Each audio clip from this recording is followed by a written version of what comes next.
नमस्कार दोस्तों। स्वागत है आपका काली रात फाइल्स में, जहां हर कहानी एक नया डर, एक नया राज लेकर आती है। आज मैं आपको लेकर चल रहा हूं भारत के उस गांव में जहां सूरज की रोशनी भी डरते डरते पहुंचती है। कहानी है शिवपुर गांव की, और वहां रहने वाली एक ऐसी बुजुर्ग औरत की जिसका नाम सुनते ही गांव वालों के कलेजे कांप जाते थे। रेवती दादी। शिवपुर गांव घने जंगलों के बीच छिपा हुआ सदियों पुरानी चुप्पी से घिरा हुआ इलाका था, और उस चुप्पी के बीच एक नाम था जो हर किसी को रुला देता था। रेवती दादी। वो गांव के किनारे एक टूटी फूटी काली झोपड़ी में रहती थीं। ना उम्र का पता, न खून का, बस लाल अंगारों जैसी चमकती आंखें और झुकी हुई पीठ, जैसे सदियों का बोझ उठाए चल रही हों। गांव वाले फुसफुसाते थे, दादी को काला जादू आता है। रातों को वो अंधेरे से बात करती हैं, उन ताकतों से जिनका नाम भी किसी की रूह जमा देता है। कुछ महीनों से गांव में डराने वाली घटनाएं होने लगीं। रमेश की सेहतमंद गाय अचानक मरी मिली। मुखिया का जवान बेटा एक रात चीखता रहा, दीवारें खरोचता रहा। तीसरे ही दिन शांत, हमेशा के लिए। डॉक्टर बोले शौक, लेकिन गांव वाले कहते ये दादी का वार है। तभी शहर से लौटकर आया आदित्य, पढ़ा लिखा, वैज्ञानिक दिमाग वाला। उसने गांव वालों की बातें सुनकर हंस दिया, ये सब अंधविश्वास है। लेकिन उसकी बुजुर्ग चाची ने कांपती आवाज में कहा, बेटा यहां ज्यादा मत रुकना।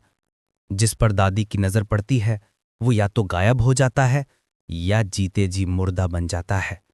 वो लोगों की रूह चुरा लेती है। एक रात आदित्य का करीबी दोस्त विजय बीमार पड़ गया। वो बिस्तर पर बेजान पड़ा था, जैसे किसी से धीरे धीरे बात कर रहा हो। आदित्य की नजर उसकी कलाई पर गई, एक गहरा छोटा काला निशान। आदित्य का वैज्ञानिक दिमाग दरकने लगा। ये बीमारी नहीं थी, ये कुछ और था। उसने उसी रात फैसला किया, सब जानकर रहेगा। आधी रात, आकाश काला, चांद बादलों में छुपा। आदित्य ने हिम्मत करके दादी की झोंपड़ी की ओर बढ़ा। झोंपड़ी में से एक बदबू आ रही थी, सड़ी मिट्टी और कुछ अनजाना। दरवाजे पर लाल सिंदूर से भयावह चिन्ह बने थे। अंदर एक दिया टिमटिमा रहा था, बीच में काली मिट्टी की अंगीठी जल रही थी। जमीन पर हड्डियों का ढेर, दीवारों पर सूखी जड़ी बूटियां, जैसे इंसान के अंग हों। लेकिन असली डर तो तब लगा जब आदित्य की नजर पड़ी एक मिट्टी की गुड़िया पर, जो बिल्कुल विजय जैसी थी। और जहां विजय की कलाई पर निशान था, ठीक वहीं गुड़िया में एक नुकीली सुई चुभी हुई थी। गुड़िया के चारों ओर विजय के कपड़े का धागा बंधा हुआ था। आदित्य का शरीर ठंडा पड़ गया। ये काला जादू है। वो कांपते हाथों से गुड़िया उठाने ही वाला था कि अंधेरे में से एक कर्कश हंसी गूंजी। आह, शिकार खुद चल कर आया है। रेवती दादी परछाई की तरह बाहर निकली, उनकी आंखें पीली और उनमें एक पागलपन। आदित्य चिल्लाया, विजय को छोड़ दो। दादी हंसी, मैं रूहें आजाद करती हूं और वो मेरी ताकत बनती हैं। जैसे ही ये गुड़िया जलेगी, विजय की आत्मा मेरी होगी। आदित्य ने एक झटके में गुड़िया खींच ली और अपने कुर्ते में छिपा ली। दादी चीखी, ऐसी चीख जैसे धरती फट रही हो। तूने मेरी तपस्या तोड़ी है, अब तू भी मेरा होगा। उनके शरीर से काली गाढ़ी धुंध निकलने लगी।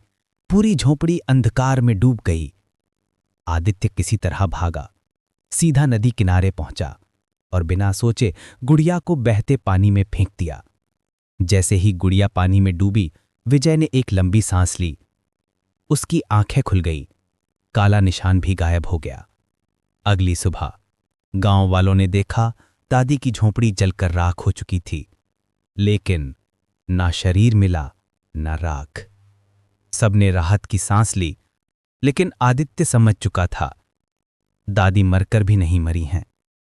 आज भी जब शिवपुर की रात ठंडी होती है तो नदी किनारे से एक बूढ़ी कर्कश हंसी सुनाई देती है। और हर साल गांव से एक आदमी बिना किसी निशान गायब हो जाता है। गांव भले साफ हो गया हो, लेकिन काला जादू आज भी हवा में जिंदा है। दोस्तों, क्या आपको लगता है कि रेवती दादी अब एक रूह बन चुकी हैं? अपनी राय कमेंट में जरूर लिखें। इस वीडियो को लाइक करें और काली रात फाइल्स को सब्सक्राइब करना ना भूलें। मिलते हैं अगली डरावनी कहानी में। शुभ रात्रि।